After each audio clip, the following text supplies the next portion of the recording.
이 만해 스님은 당대에 나 같은 지식을 가지고, 이건 가장 재미난 게 뭐냐면, 그때 우리나라에서 가장 존경을 받고 인기 있었던 시인이 누군지 아세요? 그게 타고르라고, 타고르. 어? 라빈드라트 뭐 타고르인데, 왜 그렇게 됐어요? 동양인으로서 최초로 노벨상을 받았거든. 그것도 시로서. 그전에는 시에게 준 적이 없었어요. 근데 타고르가 1910 몇 년에 이제 15년? 그때 이제 봤는데, 그러니까 동양 사람들, 특히 일본 놈들이 외국에 뭐 무슨 상 받았다 그러면 그냥 꽉 높이거든. 그래가지고 타고르는 많이 그 당시 신이야. 그러니까 우리나라 문학 평론하는 사람들이 이 누구지? 만해의 이 님이라는 것도 타고르의 시에서 영향을 받은 거야. 딱 그렇게 쓰고 그런 거야. 타고르의 왜냐면 기타 한 달리라고 님에게 바치는 노래 뭐 이런 의미거든. 그래가지고 난 정말 개소리라고 생각합니다. 왜? 만해 스님이 당대에 그 전부 타고르에 미쳐가지고 돌아갈 때 이 사람이 뭐냐면 타고르는 나는 타고르와 더불어 그러니까 우리 민중과 더불어 타고르를 읽을 수가 없다 그래. 뭐냐면은 타고르의 님이라고 하는 거는 이건 썩은 백골의 향기다 그래.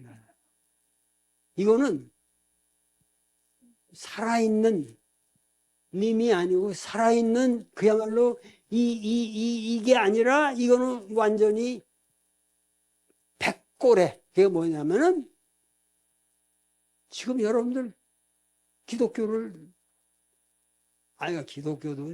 좋은 기독교, 살아있는 예수, 진짜 예수를 믿으면은 이런 소리 안 들어. 그러나 여러분들 다 많은 사람들이 교회 나가서 목사님 설교를 듣고 있지만 내가 보기에는 썩은 백골의 향기 냄새를 맡고 계신 거다 이 말이야. 그거를 누가 얘기하냐면 내가 얘기하는 게 아니라 이 양반이 얘기를 하거든.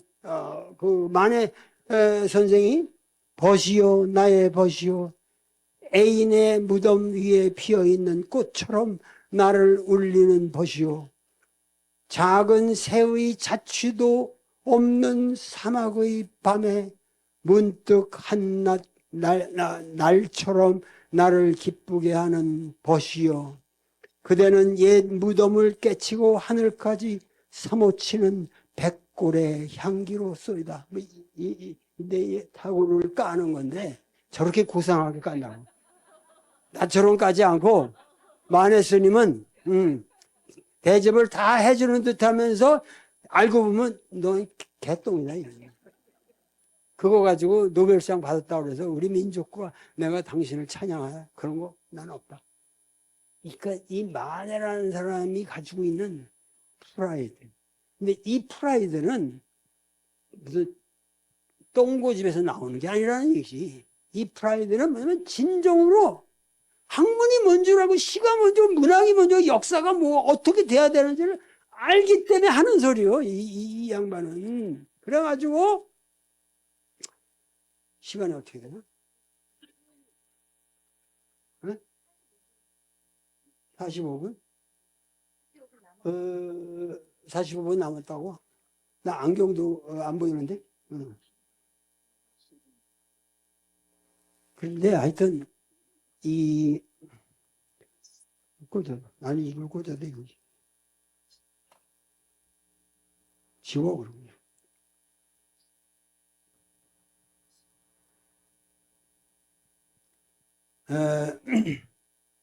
어디까지 얘기지?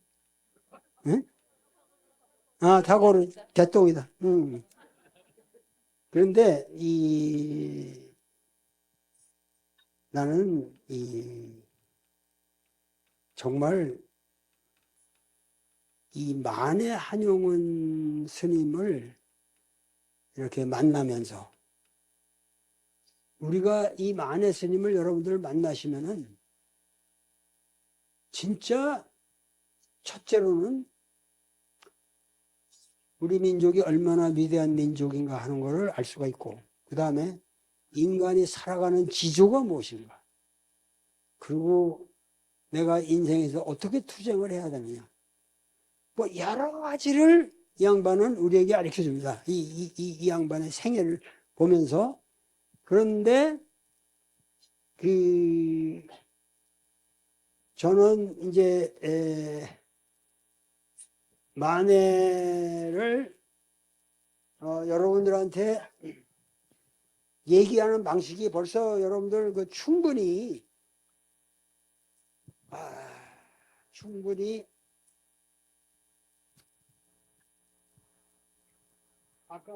아까 그 저 영화를 통해서도 여러분들이 아셨기 때문에 만해의 이 만해를 우리가 많은 사람들이 만해 이전에 예를 들면 무슨 최남선이가 이전에 해에서 소년에게를 썼다. 그래서 뭐 신채시의 출발. 어떻게 그게 신채시의 출발이냐 그 말이야. 그게 어떻게 연도 하나 가지고 무슨 찰싹 툭툭툭 시가 그래요. 그래서 신채시네 그게. 에? 시가 시로서의 무슨 자격을 가져야지. 그러니까 이분이 벌써 뭐냐면은 최남선의 소년이라는 그 잡지에서 해에게서 소년에게라는 그 시가 나갔고, 그 다음에 청춘 창간호가 1914년에 되는데, 이 청춘이라는 잡지가 이 절판이 끝나요. 그거 못하게 되면서 만해가 유심이라는 잡지를 창간을 합니다. 그거는 벌써 1918년이에요. 1918년이면 최초의 시집이라는 그 해파리에 이런 거보다 뭔지죠 연변의 악수가 어떻게 지겨 가시옵소서 이런 거보다 훨씬 빨라요. 빠르거든요. 근데 제일 처음에 유심이라는 문예지를 내면서 이 양반이 쓴 거 보면은 여기 이제 11페이지에 있는데 처음에 이러고서 시작을 하는 게 있어요. 뭐냐면은 배를 띄우는 흐름은 그 근원이 멀도다. 송이 큰 꽃나무는 그 뿌리가 깊도다. 이거 용비어천가에 나오는 거죠. 여러분들 아시는 거죠. 가벼이 날리는 떨어지는 잎새야 가을 바람에 굳샘이랴. 서리 아래에 푸르다고 구태여 묻지 마라. 그 대의 한가운데는, 여기 대는 죽을 말하는 거예요. 그 대의 한가운데는 무슨 걸림도 없느니라. 미의 음보다도 묘한 소리 거친 물결에 돛대가 났다. 보느냐 샛별 같은 너의 눈으로 천만의 장애를 타파하고 대양에 도착하는 득이의 팔을. 이거 11페이지입니다. 거기 있거든요. 보일리라 우주의 신비, 들릴리라 만유의 묘음. 가자 사막도 아닌 빙해도 아닌 우리의 고원. 이게 고조선 땅이죠. 알고 보면. 아니 가면 뉘라서 누가 가서 볼 것이냐. 한 송이 두 송이 피는 매화. 이러고 끝나거든요. 이 잡지를 창간하면서 쓴 이게 또 시거든요. 그러니까 이런 걸 본다면 이 양반이 얼마나 대단한 그 시인인가 하는 것이. 여기 그 다음에 유심 제2호의 권두시를 짧으니까 하나만 읽어볼게요. 벽에 위에 오라는 낮 졸음을 쫓는 태연한 소리. 대한의 야에 아주 크게 이 가뭄이 든 들판에 활수가 났도다. 아, 나의 감사를 표하는 나에게 감사를 표하는 시선. 새삼스럽게 벌써 개인 강상의 수봉에 대인다. 제 아무리 악마라도 어찌 막으랴.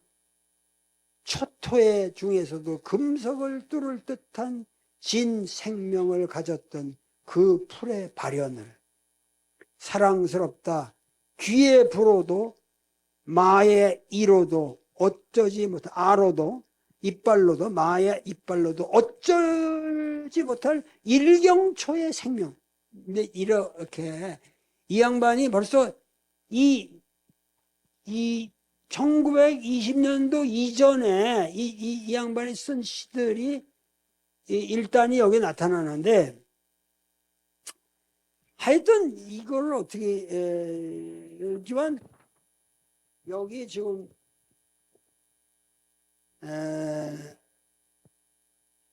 아예 14페이지에 거기 님의 침묵 강독이라는 부분이 있습니다. 14페이지에서 15페이지까지 제일 대표적인 이 사람의 시를 돌의 해석으로 한번 들어보시기 바랍니다. 처음에 이 사람이 이 님의 침묵이라는 시를 쓰면서 그거를 갖다가 뭐냐면 오세함에서 썼어요. 오세함에서 썼는데 원래 오세함에서는 시편담 주회라고 하는 10개의 발언 율시를 10개의 발언 율시를 모은 선시인데, 그거를 갖다가 이 사람이 해석을 하다가 그것도 한문으로 해석을 했어요. 그것도 이렇게 한문으로 해석을 했는데, 이거는 매월당 김시습이 거기서 바로 오세하면서 그거를 해석을 했다는 것을 알고, 그럼 나도 내 주석을 보이겠다고 한문으로 주석을 했는데, 그 끝에 이 양반이 착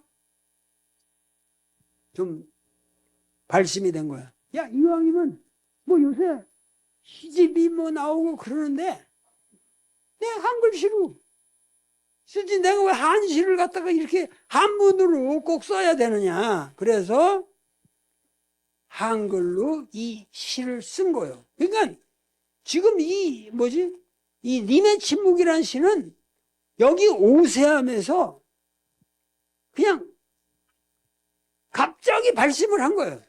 하다가 김시습 선생이 옛날에 이렇게 했는데 나는 이런 거 빼고 중국 사람들이 이 당나라 선사가 써놓은 여기에 주석을 다누니 내 말로 우리말로 우리 민중에게 시를 쓰겠다. 그래가지고 쓴 게 님의 침묵이거든요. 근데 님이라고 그러면 말이에요. 님이라고 그러면은 이게 뭐 아까 기타 한 자리 이 타고르의 님하고는 전혀 관계가 없고, 그건 뭐 개소리고, 이 님이라는 거는 우리말이에요. 우리말이에요. 여러분들 신라 시대에 왕을 뭐라고 그랬어요? 니사금이라고 그랬잖아요. 니사금. 니사금이라고 뭐 이렇게 쓰나? 그게 쓰나? 하여튼 뭐 니질이라고 쓰기도 하고, 하여튼 니금이라고 쓰기도 하고 해서, 이게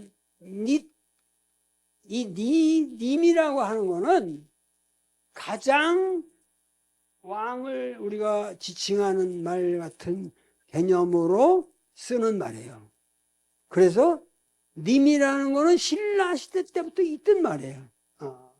그래가지고 뭐 정철이니 뭐 이런 사람 뭐 무수 있었죠. 용례가 쭉 내려오는데, 이 양반이 여기에 뭐냐면 이 시대만 해도 님 그러면 1차적으로 뭐예요? 사랑하는 남녀 사이에서 가장 많이 썼지. 이게 꼭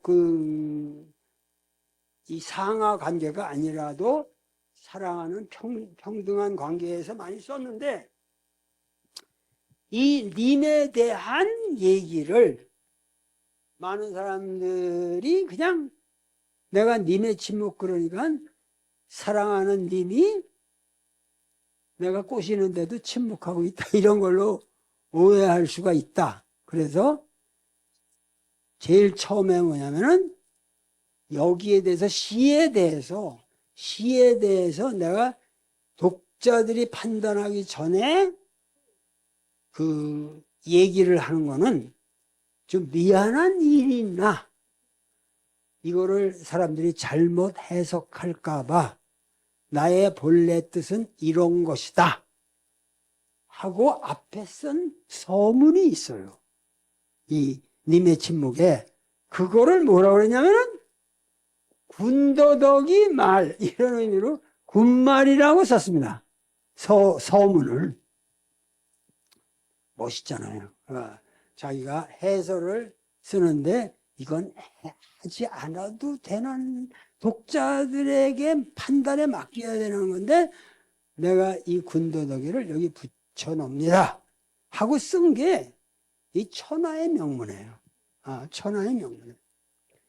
님만 님이 아니라 기룬 것은 다 님이다. 님만 님이 아니라 그 앞에 님이라는 거는 사랑하는 남녀 사이의 님이에요.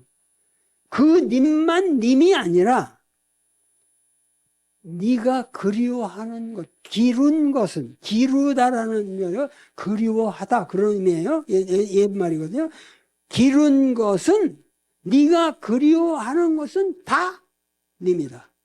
요 한마디가 벌써 이 만해의 이 사상과 모든 것을 대변하고 있어요. 그 다음에 중생이 석가의 님이라면, 그러니까 우리가 중생이 석가를 님으로 바라본다는 게 정상일 거 아니에요. 근데 중생이 석가의 님이라는 거야. 중생을 석가는 구하기 위해서 이 세상에 태어났으니까 이 중생은 석가의 님이에요. 그렇죠? 그러니까 중생이 석가의 님이라면 철학은 칸트의 님이다. 이렇게 붙여놔요. 근데 이게 지금 상당한 것 같은데 이 사람의 언어 이 습관이 동서 철학을 왔다 갔다 하는데 이 사람이 칸트를 알고 하는 얘기인가? 내가 의심스러워서 샅샅이 조사해봤어요. 그런데 진짜 칸트 철학에 도통을 했어. 이거는 도저히 이 사람이 독일어까지 공부하고 뭐 순수 이성 비판, 실천 이성 비판을 읽을 그 계제는 아닌데 이 사람이 뭐냐면 당대의 중국의 아주 대사상가인 양계초의 은빙실 문집이라는 거를 많이 읽었어요. 거기에 칸트 철학에 대한 아주 상세한 논의가 있습니다. 그거를 백화문으로 터득한 거예요. 그래서 이 사람의 철학을 보면은 칸트 철학적인 요소가 있어요. 뭐냐면은 칸트는 현상에 우리가 보는 이런 현상, 나타나는 물질 세계가 있고 그 배후에 물 자체가 있다고 그 보거든요. 그 물 자체, 그러니까 이거는 지금 여러분들이 눈으로 보는 감각적인 대상이고 이것 자체, 이 물 자체는 뭐냐? 이건 이제 본체에 해당되는 거죠. 서양 철학에. 근데 이 현상이라는 거를 이 양반은 뭐라 하면 불교가 말하는 진여로 봐요. 진여 아시죠? 이 진여는 자유의 세계예요. 그런데 이 자유의 세계를, 그러니까 현상이라는 거는, 진여가 물 자체가 현상. 그러니까 현상이라는 거는 인과적 법칙에 끌려다녀요. 무슨 얘기냐면 배고프면 먹어야죠. 그러니까 내가 몸이 있기 때문에 그 몸의 요구에 의해서 내가 빨려가는 거죠. 한 여자를 무리하게 좋아한다 그러면 뭔가 꼴리기 때문에 그런 거죠. 그거 막을 수가 없잖아요. 그런 것들을 뭐냐면은 배고픈데도 그걸 먹는 게 아니라 옆에 나보다 더 배고픈 사람에게 그 음식을 주는 마음. 이거는 도덕적 결단이란 말이에요. 그러니까 이 도덕적 결단이라는 거는 칸트에 있어서는 진여의 세계예요. 진여의 세계거든. 이것이 좀 복잡한 철학인데, 하여튼 이 만해 스님은 칸트 철학의 핵심을 파악하고 있어요. 그러니까 칸트라는 사람은 당대에 그냥 독일이 후졌거든. 그 당시 선진국가가 뭐예요? 혁명을 하고 빰빠람 나폴레온이 막 진군하던 누구? 프랑스죠. 프랑스 대혁명이 일어나고 이럴 적에 독일은 후진국가로 있었단 말이에요. 그러니까 칸트는 이 후진국의 사상가로서 뭐냐면 쟤들이 정치적으로 달성하는 것을 나는 사상으로서 달성하겠다. 그래가지고 독일에게 프라이드를 주는 철학이죠. 그러면서 동시에 유럽의 근대성을 완성했다고 보거든. 만해 스님이 이런 거를 다 알아요. 그러니 어디지? 정주의 그 무슨 소월이 해파리 연변의 약산을 외치고 있는 사람들하고 여러분들이 같은 차원에서 물론 좋은 사람이지. 그 좋은 시인들인데 북한에서도 좋아해요. 북한에 특히 소월을 북한에서는 아주 칩니다. 민족 시인이라고 치는데 나도 뭐 나쁘게 생각은 안 하는데 우리가 이게 차원이 다르죠. 차원이. 그러니까 뭐냐면 칸트가 철학을 통해서 철학을 그리워하면서 철학적인 사유를 통해서 그 후진국가였던 독일을 이렇게 대성시키려고 했던 그거를 생각한다면은 중생이 석가가 중생을 깨우쳐서 이 차 안에서 피 안으로 데려가는 보살행위 앞에 극치라고 한다면은 철학은 칸트의 님이다. 이거 이제 이해가 되시죠? 이해가 되시죠? 그 다음에 장미화의 님이 봄비라면, 그렇죠? 장미꽃이 바라는 거는, 그리워하는 건 뭐죠? 봄비가 부슬부슬 내릴 적에 장미꽃이 피니까. 장미화의 님이 봄비라면 마시니의 님은 이태리다. 마시니의 님은 이태리다. 그러면 마시니가 이게 유명한 뭐냐면 이탈리아의 통일운동의 삼걸 중에 하나예요. 이게 마시니라는 사람이. 그런데 이 가르발리 카보우로 뭐 이런 사람들하고 마시니 이 이태리의 아주 근세, 그러니까 원래 이태리라는 게 당대는 뭐냐면 오스트리아 제국 속에 속해 있었거든요. 그래서 근대 와서 독립을 하는 거예요. 그러니까 우리나라랑 똑같아요. 지금 여러분 지금 이태리를 생각하면 안 돼요. 그러니까 식민지 상태에 있었던 이태리란 말이에요. 그거를 독립시키는 거지. 마세니가 그리워하는 거, 마세니가 성취하고자 하는, 마세니가 그리워하는 님은 이태리다. 근대 이태리를 만들려고 이 사람들은 노력하라. 님은 내가 사랑할 뿐 아니라. 그러니까 이 누구지? 이 만해 스님도 우리 조국 대한민국 이 조선을 마시니가 이태리를 만들고 칸트가 독일을 만들듯이 나도 이 나라를 만들어야겠다는 이 각오가 있는 거죠, 여기. 그것 때문에 내가 님을 얘기하는 거지. 뭐 연애 걸고 이러라고 님을 얘기하는 게 아니야. 이러는 야단치는 거예요, 지금. 그러니까 님은 내가 사랑할 뿐 아니라 나를 사랑하냐. 님과 나의 관계는 어디까지나 쌍방적이어야 된다는 거예요. 내가 님을 사랑하지만은, 님을 내가 사랑하지만 님 또한 나를 사랑하기 때문에. 그러니까 조국에 대한 나의 조국의 헌신, 뭐 조국에 대한 조국에 이러지만은 조국을 우리가 일방적으로 사랑하는 게 아니라 조국도 나를 사랑한다. 그러니까 우리가 모든 이 관계가 이렇게 평등 관계에서 서로가 서로를 사랑하는 관계에서 진정한 님이 있다 이거예요, 여기에. 그러니까는 연애가 자유라면, 왜 이런 말, 그 당시에 뭐냐면 정비석이의 그거 알아? 나중에, 아니, 정비석이의 그 소설 있잖아. 뭐, 자유부인? 예. 자유부인도 있고, 그렇지만 이게 뭐냐면 그 당시 유행한 말 중에 하나가 근세 국가를 가면서 자유부인, 아니, 자유연애라는 게 유행이란 말이에요, 그 당시. 그래서 연애도 자유롭게 한다. 뭐, 젊은이들이 이런다 그러는데 연애가 자유라면 연애를 자유롭게 할 수 있다. 이게 근세 국가다. 그러는데 연애가 자유라면 님도 자유일 것이다.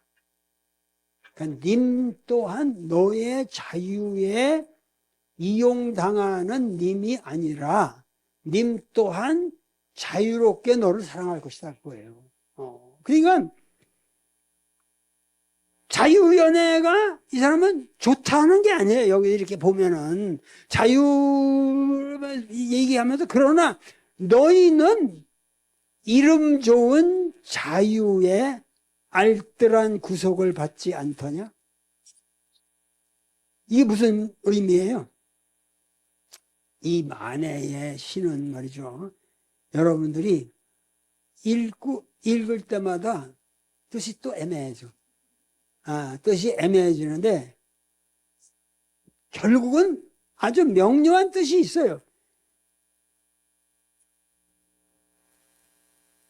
연애가 자유라면 님도 자유일 것이다. 그러나 너희는 이름 좋은 자유에 알뜰한 구속을 받지 않더냐. 그 말은 뭐냐면 네가 자유연애를 했다고 하면서 결국 자유연애의 결말이 뭐냐. 온갖 구속을 받는 지저분한 일들이 네 주변으로 생기는 거 아니야. 그런 얘기예요. 결국은 네가 주장하는 그 자유에 알뜰한 구속을 받지 않느냐, 않느냐 이러면서 그러면서 뭐냐면 너에게도 님이 있더냐? 있다면 님이 아니라 너의 그림자니라 그러잖아요. 그게 무슨 말인지 아시겠어요? 이거 좀 해석이 어렵죠. 그런데 쉬워요. 이게 무슨 얘기냐면 이름 좋은 자유에 알뜰한 구속을 받지 않더냐? 그러니까 네가 아무리 자유연애를 말한다 하더라도 너를 결국 구속하고 만다. 이게 무슨 얘기냐면 자유라는 것은 이게 문자 그대로 이 사람은 뭐냐면 스스로에 말미암는 거예요. 그런데 이 자유라는 거는 한계가 있다는 거예요.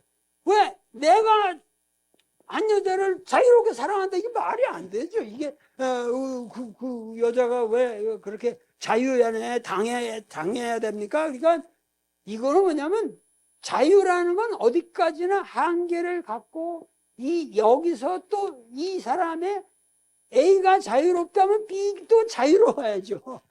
그래야 이 자유의 평등이라는 게 있어야 한단 말이에요. 자유의 평등이라는 걸 얘기하거든요. 그래야 평화가 보장된다 이런 말이에요. 이 사람은 아주 대단한 철학적인 자유를 계속하는데 그렇게 되면 뭐냐면 여기서 말하는 건 뭐예요? 너의 자유에 알뜰한 구속을 받는 그 자유는 뭐냐면 일본 놈들 자유예요. 너희들 자유롭게 한국 민족이 지금 약하다고 그래서 마음대로 이게 트럼프한테 얘기해도 되지. 어? 너 자유를 위해서 그냥 뭐지?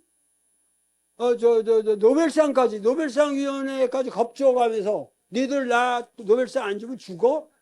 이런 식으로 겁줘가면서 그러니까 여기 뭐야?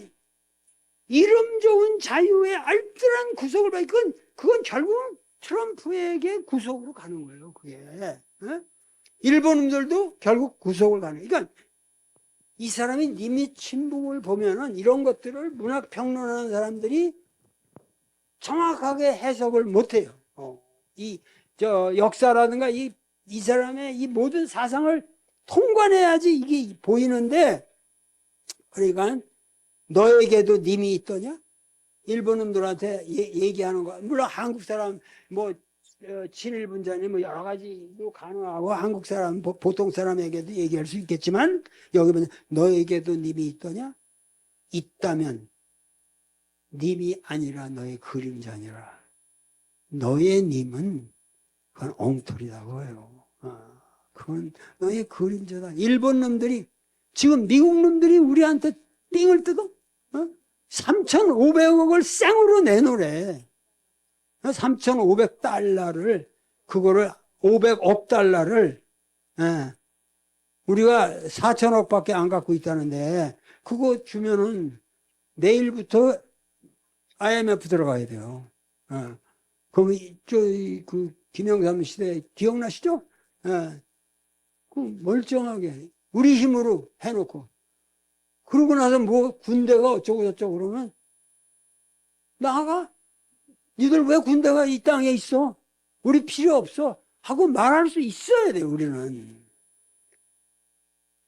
왜 이런 얘기를 하냐면은, 박수 잘 치셨어. 왜 이런 얘기를 하냐면은, 이건 내 얘기가 아니라 몽양 여운형 선생이 해방 직후에, 그다음에 1947년 총 맞고 흉탄에 맞아가지고 암살 당하는데, 그 전에 미 군정에 대해서 한 유명한 얘기가 있어요. 뭐냐면은, 우리가 처음 만났을 때 우리는 How do you do? 반갑다. How do you do? 이 말이고, 그 다음에 뭐냐면, 그동안 우리를 돌봐준다고 니들이 있었으니까 Thank you. 그리고 나서 우리는 굿바이를 얘기해야 된다. How do you do? 그 다음에 How do you do? Thank you. 굿바이. 이것이 우리의 외교 원칙이다. 박수 좀 쳐요. 박수 좀 쳐.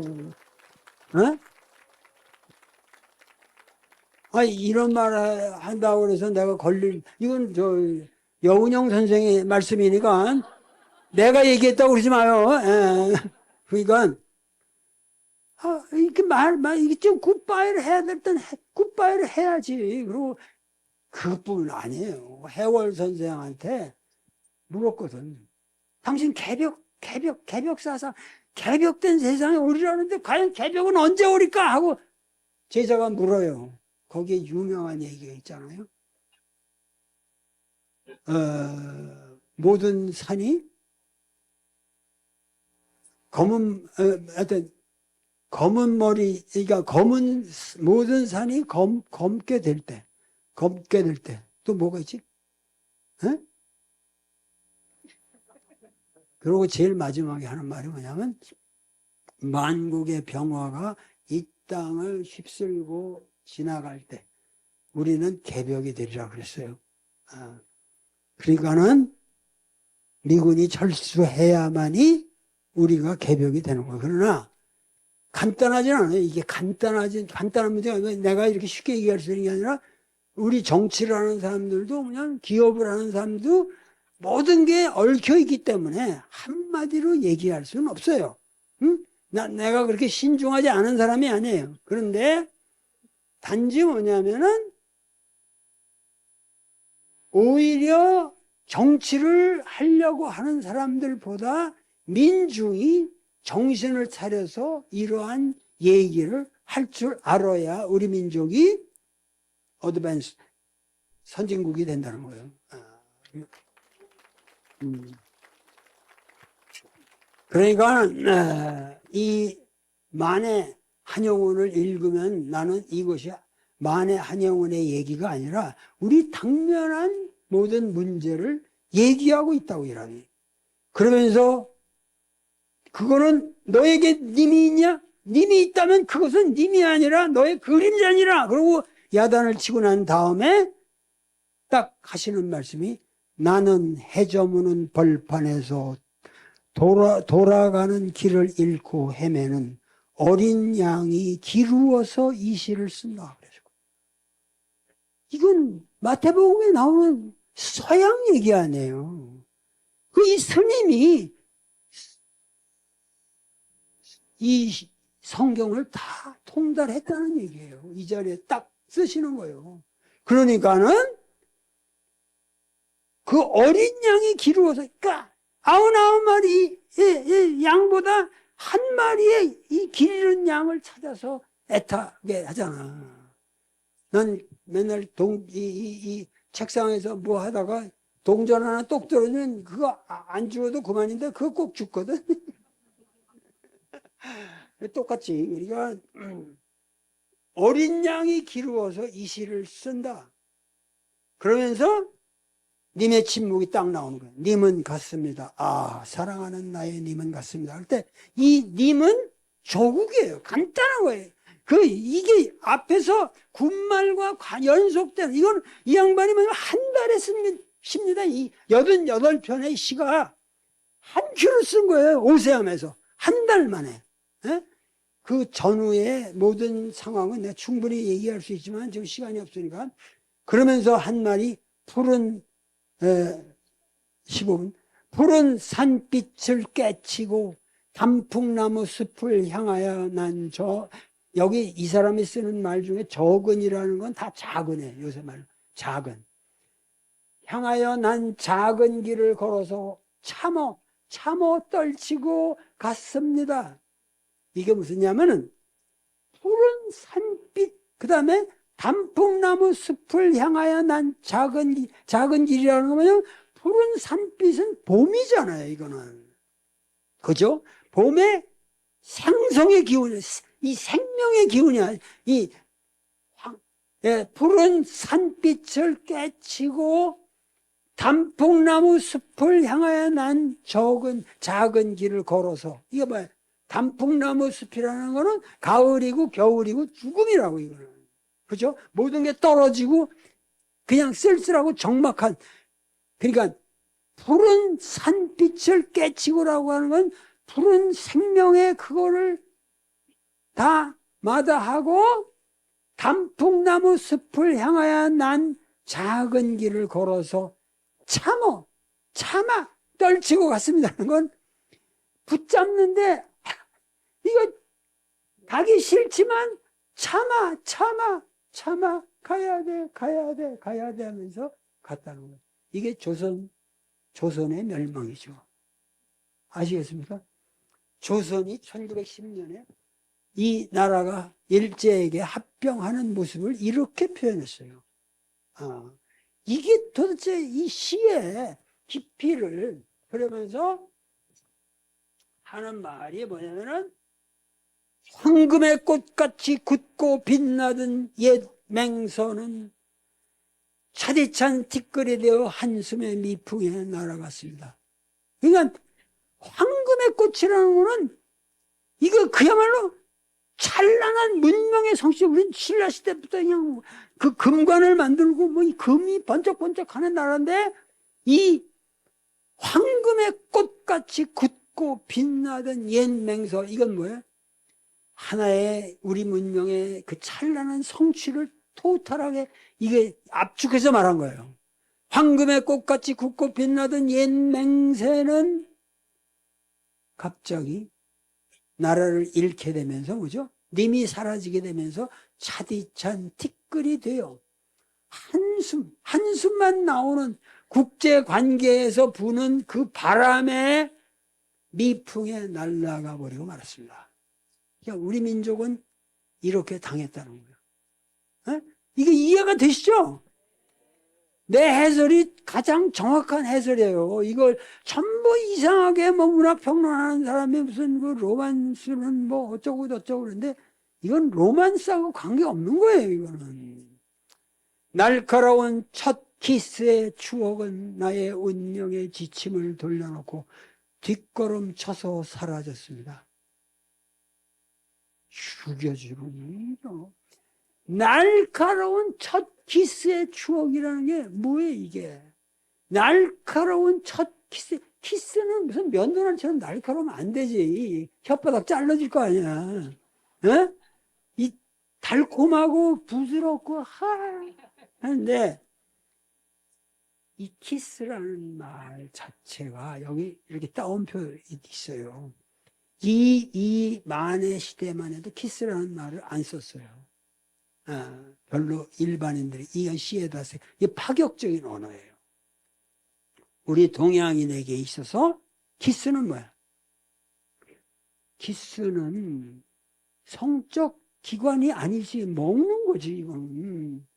이건 이 의식주의 기본이 음식은 입으로 들어가는 건데 이거를 갖다가 입을 맞춰서 뭐 성감대를 자극한다. 이거 없어요. 동양인들에게는 이런 문학이 없다고. 근데 키스라는 거는 이 사람이 벌써 완전한 개화, 아주 근대인으로서 근대적인 용법을 쓰는 거예요. 근데 키스라는 게 사실은 키스하기까지 얼마나 판타지가 많아. 내가 가면은 저 여자가 나를 받아줄까? 키스할 때 어디까지 해야지? 뭐 하면서 키스라는 것 자체가 키스에 도달하기까지 무수한 시행착오와 고민과 이 시도를 거친단 말이에요. 그런데 상대방은 눈만 감고 있고 뭐 어쩌고 이 사람의 첫 키스라는 시가 따로 있어요. 이거 해설한 시가. 그런데 그 키스라는 게 그렇게 하다가 드디어 팍 키스가 됐을 때 어떻게 돼요? 여러분들도 다 추억이 있잖아요. 추억 있잖아요. 첫 키스에 추억이 있으시잖아요. 그러니까 탁 됐을 땐 뭐야? 온몸이 짜르르. 난 그랬는데. 온몸이 짜르르 하면서 그야말로 이 육체가 서로 간에 몰입되는 경지로 들어간다. 저 여자가 나한테로 들어오고 내가 저 여자 창제기로 들어가는 거야. 창제기로 들어가는 거야. 그러니까 이 키스라는 것을 통해서 이게 뭐예요? 불교가 말하는 대각을 표현했어요. 아시겠죠?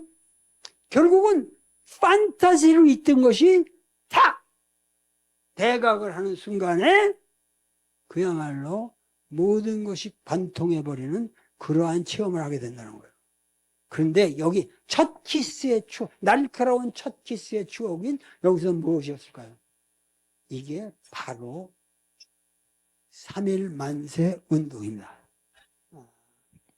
그러니까 나는 이거를 갖다가 3일 만세 혁명이라고 그래요. 이거 운동이라고 그러면 안 된다는 거예요. 왜냐면은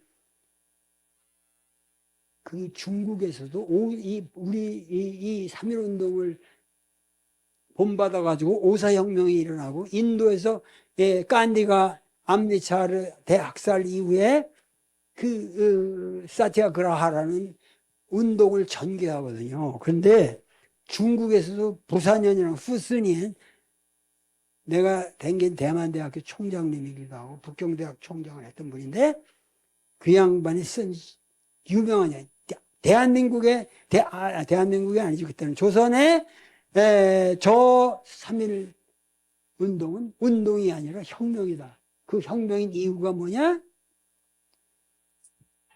성공할 것을 기약하지 않고 일으킨 혁명이고, 그리고 일체의 무력을 사용하지 않은 혁명이다.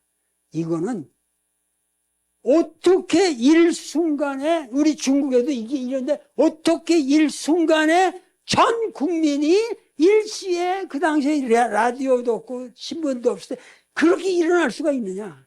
이건 그 당시 전 세계를 놀라게 했어요. 그러니까 이 3.1 운동이라는 건 우리가 1910년에 멍하게 당하고 나라가 뺏겼어. 뭐 하고 나서 그냥 뭐 경부선이 놓이고 뭐 사회는 변화하는데 과연 우리가 어떻게 갈까 멍하고 있을 때 만세 혁명이 일어나니까 온 국민이 샥 일어난 거라. 일시에 하루 아침에 전체가 일어난 거예요. 그러니까는 그것이 뭐야? 마네에게는 너무도 고마운 거죠. 정말 사랑하는 님과 첫 키스한 그 짜릿한 순간을 맛본 거예요. 서대문 감옥 속에서 내내 그 첫 키스의 추억으로 살았습니다. 이 사람. 3년 동안 보석을 하지 마라. 변호사 되지 마라. 니들이 네 힘을 34년에 대해서 사식 넣지 마라. 이러면서 했는데 딴 사람들은 이거 약속을 안 지켰지. 근데 3년 동안 지켰어요. 이 몸이 망가져 나왔지.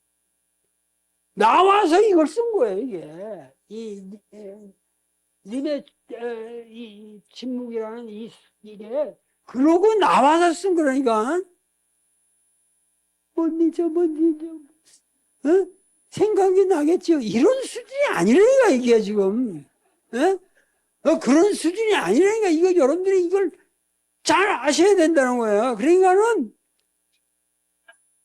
날카로운 첫 키스의 추억은 나의 운명의 지침을 돌려놓고 뒷걸음쳐서 사라졌습니다. 점점 10년이 벌써 몇 년이 되니까 이 역사에서 감옥에서 점점 그 날카로운 첫 키스의 추억은 나의 운명의 지침을 돌려놓고 그러면 야, 우리가 독립은 된다. 이 민족이 그대로 쓰러질 수가 없다. 양계초가 조선 멸망의 원인이 아주 조선은 다시 이제 재기할 가망이 없다고 썼거든요. 그런데 웃기지 마라. 우리 민족은 희망이 있다. 이러고서 이걸 쓴 거예요. 그러면서 뒷걸음쳐서 사라졌습니다. 나는 향기로운 님. 그러니까 그 님이 우리 조국이 살아온 거야.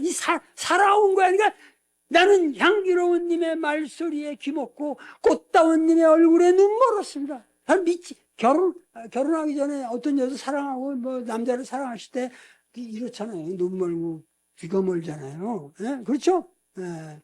그렇게 안 해봤어요? 왜 대답도 안 해? 사랑도 사람의 일이라 만날 때에 미리 떠날 것을 염려하고 그렇게 되죠. 우리가 정말 사랑하게 되면 벌써 언제 이 사랑이 깨질까를 걱정하게 되는 거예요. 요새는 뭐 이혼율이 너무 많으니까 이게 참 큰 문제입니다. 근데 하여튼 사랑도 사람의 일인지라 만날 때 미리 떠날 것을 염려하고 경계하지 아니한 것은 아니었지만 이별이 뜻밖의 일이 되고 놀란 가슴은 새로운 슬픔에 터집니다. 이 우리 민족의 그 일제시대 때의 감정을 이렇게 처절하게 표현할 수가 있냐 이 말이에요. 시인. 벌써 이 시인이 한 사람의 이 시인을 통해서 우리는 역사를 제대로 되씹게 되는 거예요. 이 감정, 이 단순한 객관적인 사실이 아니라 그 역사를 만들어간 사람들의 가슴, 그 정감을 그대로 우리가 느낄 수가 있는 거죠. 이러기 때문에 문학이 위대하고 시가 필요한 겁니다. 나 같은 사상가가 필요한가 하면은 이런 위대한 시인이 필요한 거예요. 그러나 이별을 쓸데없는 눈물의 원천으로 만들고 마는 것은 스스로 사랑을 깨치는 것인 줄 아는 까닭에, 그러니까 이별이라고 해서 쓸데없이 이별했다. 누구야, 울고, 여보, 가지마, 이별을 쓸데없는 눈물의 원천을인데 의로예요.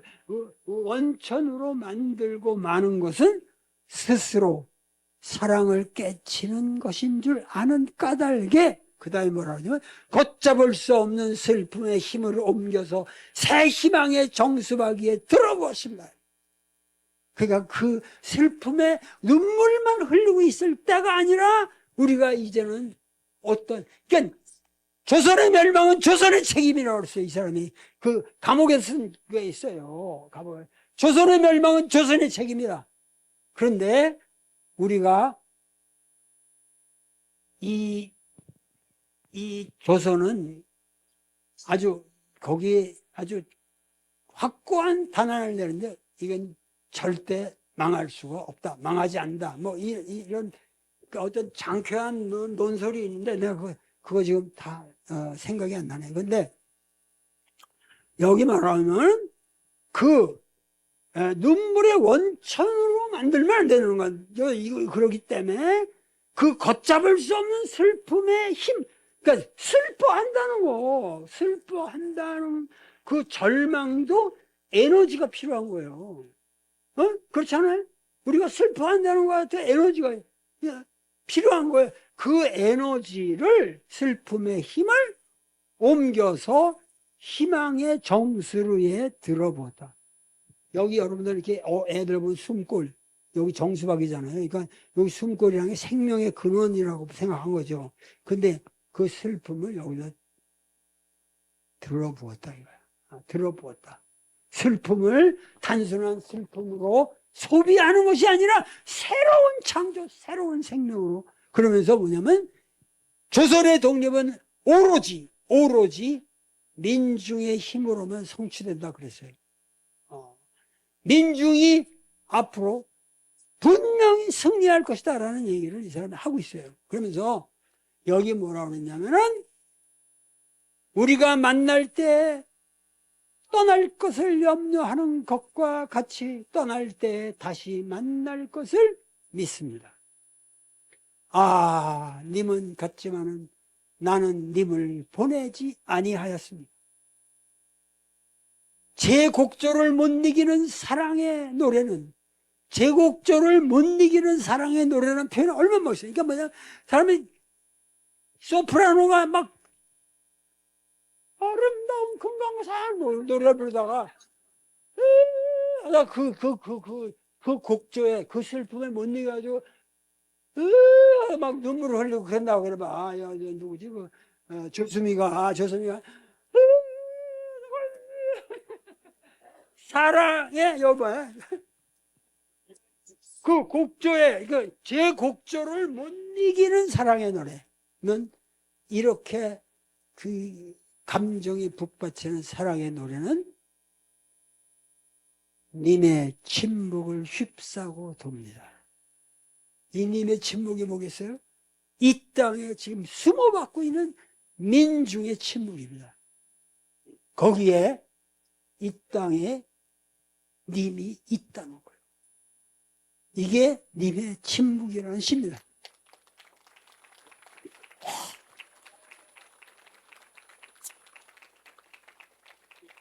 이게 내가 이렇게 강의를 하면은 앞으로 한 10시간은 더 해야 되는데 나하고 시를 읽으면 좀 다르죠? 나하고 시를 읽으면 달라요.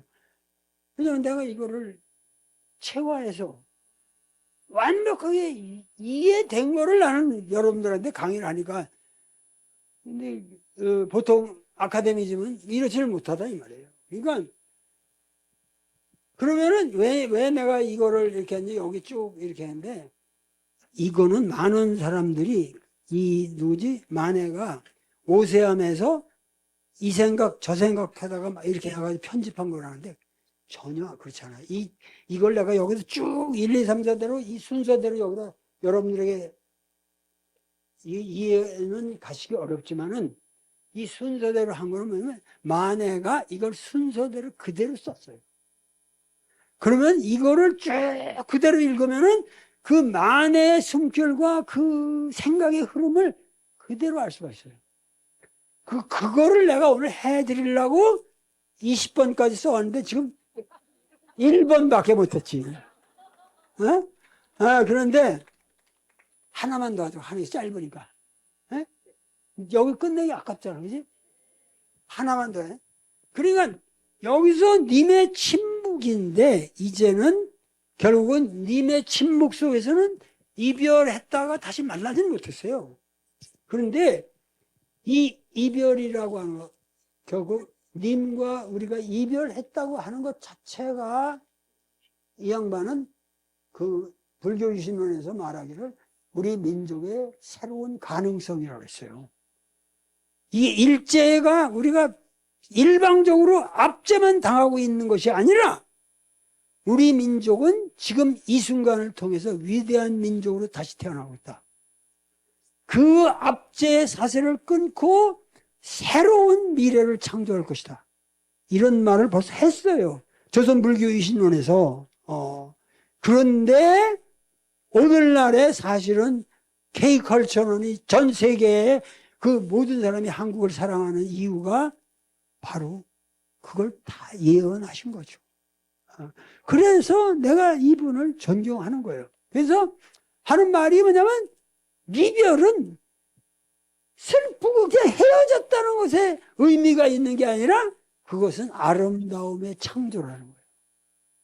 이별은 미의 창조라는 게 두 번째씩. 그러니까 님의 침묵에서 뭐죠? 이별은 미의 창조. 이게 하나의 흐름이라는 거예요. 그 다음에 알 수 없어요가 나오고 하여튼 나는 이걸 읽으면 그 아름답기가 그지없어요. 계속 읽고 또 읽고 또 읽으면 빠져들어가는 거예요. 우리에게 이렇게 위대한 시인이 있었던가? 아니면 워즈워스라든가 뭐 윌리엄 브레이크라든가 뭐 내가 영시고 미국 시인이고 뭐 안 읽은 게 없다고. 근데 만에만 택도 없어요. 걔들은 신화예요. 걔들의 신은 결국은 알고 보면 신화. 근데 만에는 신화가 없어요. 리얼한. 오늘 리얼했나? 오늘 여기 나의 삶을 그 감정을 그대로 얘기하고 있습니다. 리별은 미의 창조입니다. 리별은 미의 아침에 바탕없는 황금과 이거 뭐예요? 리별의 아름다움이라는 것은 아침에 모든 게 이게 해가 뜨면 모든 게 황금빛으로 쫙 물드니까 다 황금처럼 보인다. 근데 그건 하나의 판타지예요. 판타지. 리얼한 게 아니에요. 리별의 미는 아침에 바탕없는 리얼리티가 없는 황금과 밤에 올 없는 검은 비단. 밤이 검은 비단과 같이 그렇지만 올이 없다는 건 리얼하지 않다는 거야. 리얼하지 않다. 아시겠죠? 바탕없는 아침에 바탕없는 황금과 밤에 올 없는 검은 비단과 죽음 없는 영원의 생명. 여러분들이 좋은 거로 보시죠? 죽음 없는 영원의 생명. 이게 서양 문화를 총칭해서 말. 개똥이라는 거지. 죽음, 영생을 얻어 하늘나라 가 죽은 다음에 천당 가서 어디 유리알 같은 데서 살 거야? 먹지도 않고 똥도 안 넣고, 날개 달린, 유리 날개 달린 천사하고 놀 거야? 웃기는 얘기예요. 여기 뭐라면, 죽음 없는 영원의 생명. 이게 서구적 사유를 지칭해서 얘기한 거예요. 죽음 없는 영혼의 생명과 시들지 않는 하늘의 푸른 꽃. 시들지 않는 하늘의 푸른 꽃도 이게 픽션이에요, 픽션. 있을 수 없는 거예요, 이거는. 이런 것에는 이별의 아름다움은 없다는 거예요. 이런 거에는 이별의 아름다움이 없다는 거예요. 님이여, 이별이 아니면은 나는 눈물에서 죽었다가 웃음에서 다시 살아날 수가 없습니다. 일제의 압제가 없었다면은 눈물 속에서 죽었다가 웃음에서 다시 살아날 수가 없었다. 우리 민족은 지금 새롭게 아름다움을 창조하고 있다. 그저께 누구야? 조용필이가 그 콘서트 하는 거 들으셨어요? 그 긴 시간, 3시간 동안 사실은 나보고 노래 가사 하나 줘달라고 그랬는데 내가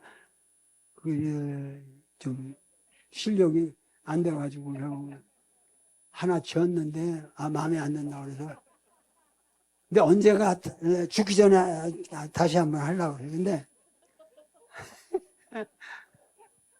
그런 일이 있었다니까, 실제로. 근데 그게 뭐예요? 그 조용필의, 여러분들 BTS라, 뭐, 또 영웅이? 이명웅이 이런 거하고 이 조용필은 다르잖아요. 왜? 조용필은 웃음과 눈물과 웃음을 반세기 동안 같이 했잖아요, 우리랑. 우리가 그 노래를 들으면서 웃었고 울었잖아요. 어? 그러니까 그것을 지금 할 때 나는 정말 감동이 오더라고. 어? 나는 그런 걸 다 인정합니다. 나 혼자 잘났다고 그렇게 살지 않아요. 무슨 조용필이라도 나보다 위대할 수 있죠. 역사에 더 큰 일을 할 수 있어요. 근데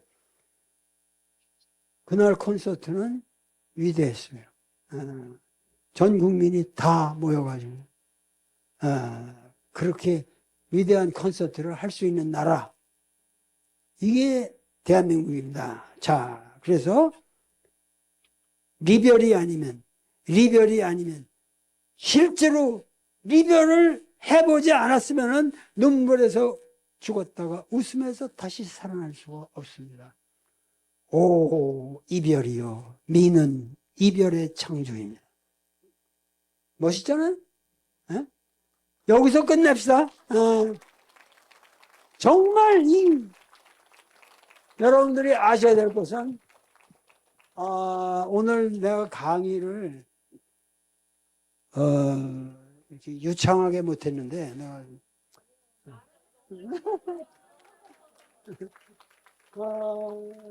그 핵심을 전달하느라고 최선을 다했습니다. 근데 이 정말 1925년에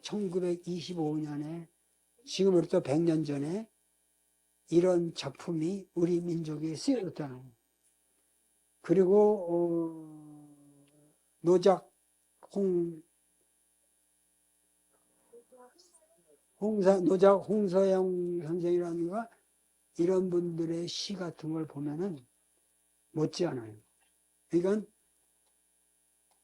물론 정지용 같은 사람의 그 시도 또 격조가 있지만, 나는 이런 우리 민족의 진실, 그리고 거기에 담긴 눈물과 웃음, 이런 것들을 너무 감사하게 생각하고, 나는 이 땅에서 태어난 것을 여러분들과 더불어 정말 감사합니다.